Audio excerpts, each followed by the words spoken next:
한국은 6.25 전쟁 이후 그야말로 나라가 파탄이 났습니다. 3년이라는 기간 동안 학교나 병원, 공장, 도로 등 거의 모든 사회 기반 시설이 파괴되었죠. 그래서 전쟁이 끝난 후 한국은 세계 최빈국으로 전락하며 여러 나라의 경제적 지원을 받아야만 했는데요. 하지만 한국은 짧은 시간 안에 놀라운 경제 성장을 이뤄내며 지금은 선진국 반열에 들어서 남부럽지 않은 생활을 영위하고 있죠. 비극적인 전쟁과 전후 위기를 극복하고 경제 선진국으로 발전한 대한민국. 하지만 이런 기적이 있었던 것은 역시 6.25 전쟁 때 목숨을 바쳐 나라를 지킨 참전 용사분들이 계셨기 때문인데요. 그리고 한국은 아직까지도 매년 돌아오는 6월 25일마다 그들의 희생에 대해 감사함을 깊이 새기고 있죠. 그래서 많은 외국인들은 한국의 이런 모습을 보며 한국인들은 감사함을 아는 민족이자 그 은혜를 꼭 갚아주려고 하는 사람들이라는 평가를 내리기도 합니다. 그리고 그 예시로 캐나다 매체 케이프 브레턴 포스트에는 한국이 사람들을 찾는다는 기사 하나가 실렸는데요. 케이프 브레턴 주민들에게 한국전쟁 참전용사 후손을 위한 프로그램 자격이 주어지다라는 제목으로 실린 기사에서는 한국전쟁은 70년 전에 일어났지만 한국은 아직까지도 참전용사들을 잊지 않고 그 마음을 전하고 있다는 내용을 담았습니다. 그러면서 시간이 많이 흐른 만큼 수많은 참전용사들이 세상을 떠났지만 한국은 그들의 후손들에게까지 고마움을 기억하고 표현하기 위해 프로그램을 연장해왔다고 말했는데요. 그 중에서도 수많은 사람들을 놀라게 만든 것은 바로 참전용사들과 그 후손들을 위한 의료 지원 프로그램이었습니다. 한국은 보건복지부와 협업을 통해 의료 사각지대에 놓인 참전용사와 그 후손들에게 무료 의료 혜택과 치료 사업을 지원하고 있었는데요. 이 사업에 신청을 해 승인이 되면 환자와 보호자 한 명이 한국으로 초대돼 치료 과정에 따라 12주까지 숙소와 식사가 제공되고 모든 의료 및 입원 치료, 병원비, 약품, 처치, 교통비까지 필요한 모든 것이 제공되죠. 이런 믿을 수 없는 놀라운 제안에 한국 전쟁 참전 용사이자 작가인 빈센트 코트니도 신청했는데요. 그리고 그런 그가 자신이 받았던 의료 서비스 경험을 공유하면서 다시 한번 화제가 되고 있었습니다. 특히 그가 가장 놀랐던 것은 응급실에 들어가자마자 바로 의사를 만날 수 있었고 모든 결과를 받기까지 2시간밖에 걸리지 않았다는 것입니다. 그러면서 한국에서 치료받을 수 있던 것은 축복이라며 한국의 의료 수준을 극찬했죠. 그런 그가 한국 전쟁에 대해 쓴 글을 짧게 소개해드리겠습니다.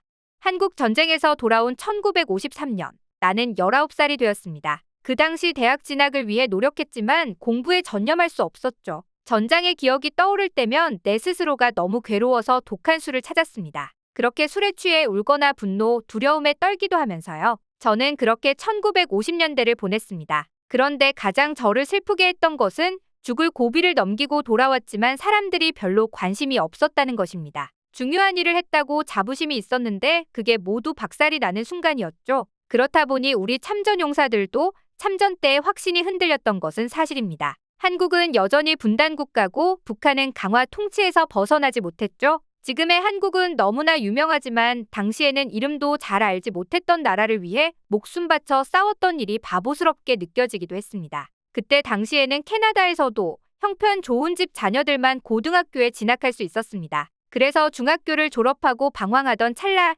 16살의 군인이 됐고 2년 후 한국전쟁 지원자 모집 광고를 보고 이름을 써냈던 것입니다. 그런데 흥미로웠던 것은 경쟁률이 어마어마했다는 것입니다. 참전하면 목숨까지도 위태로운 게 기정사실화되었는데도 왜 열정이 끌었는지 다른 사람들은 쉽게 이해하지 못하겠죠. 하지만 그때 우린 그게 당연했습니다. 2차 대전이 끝난 지 얼마 되지 않았을 때였고 언론은 늘 냉전에 대한 위협을 쉴 새 없이 보도했죠. 그 결과 금전적 보상이 없었어도 자유세계를 기필코 수호해야 한다는 젊은이들의 의지만으로 수많은 사람이 모였습니다. 저의 경우에는 이 의지가 더욱 절실했는데요. 아버지는 1차 대전 참전 상위용사였고 우리 가족은 영국에서 잠시 사는 동안 2차 대전을 맞아 독일군 공습을 경험했기 때문이었죠. 그뿐만 아니라 캐나다에 돌아와 초등학교에 다닐 때는 늘 반공에 대한 교육을 받았기 때문에 한국전쟁 모집 광고를 보고 사명감까지 느꼈던 것 같습니다. 그 당시 캐나다군에는 어린 병사들이 많았는데요. 명목상으로는 19세 이상만 참전할 수 있었지만 그걸 가려내는 절차가 굉장히 허술했기 때문이었죠.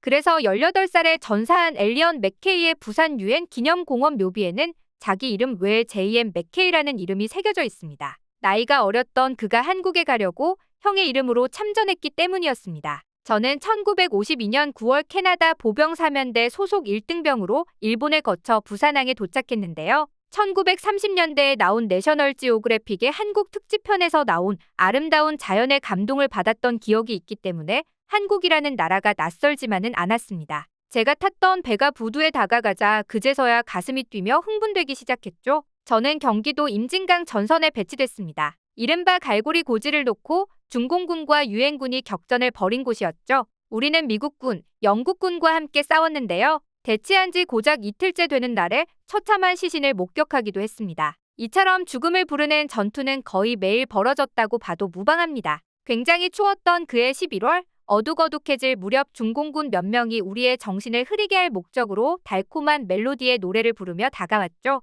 적들이 거의 우리 진지에 다가온 순간 적들의 총이 불을 뿜었습니다. 저는 동료 둘과 함께 낮은 자세로 전진하며 75개 탄알이 들어있던 탄창 3개를 미친 듯이 쐈죠. 우리가 무사히 돌아오자 다들 활짝 웃으며 반겨줬습니다. 그리고 캐나다 군 한 개 대대마다 100명가량의 한국인 짐꾼이 배치되었는데요. 그들은 탄약과 물자를 날라주며 우리를 보조했고 모두가 헌신적으로 일했습니다. 그들은 무장하지는 않았지만 우리와 함께 싸운 것이나 다름없었죠. 짐꾼들은 우리가 심각한 부상을 입는 걸 봤고 동료가 죽으면 시신을 함께 옮기기도 했습니다. 그리고 그들이 전사하면 우리가 묻어주면서 서로 같은 신념을 갖게 되었죠. 그랬던 전쟁터에서 돌아와 저는 기자가 되면서 생활이 안정되기 시작했습니다. 그 뒤 20년간은 미국 에너지 회사와 유럽 컨설팅 회사에 근무해 부사장까지 승진하며 적당히 돈도 모았죠. 그러자 제가 진정 하고 싶었던 옛 전쟁터 한국을 찾아 한국 전쟁 참전기를 다룬 책 2권을 냈습니다.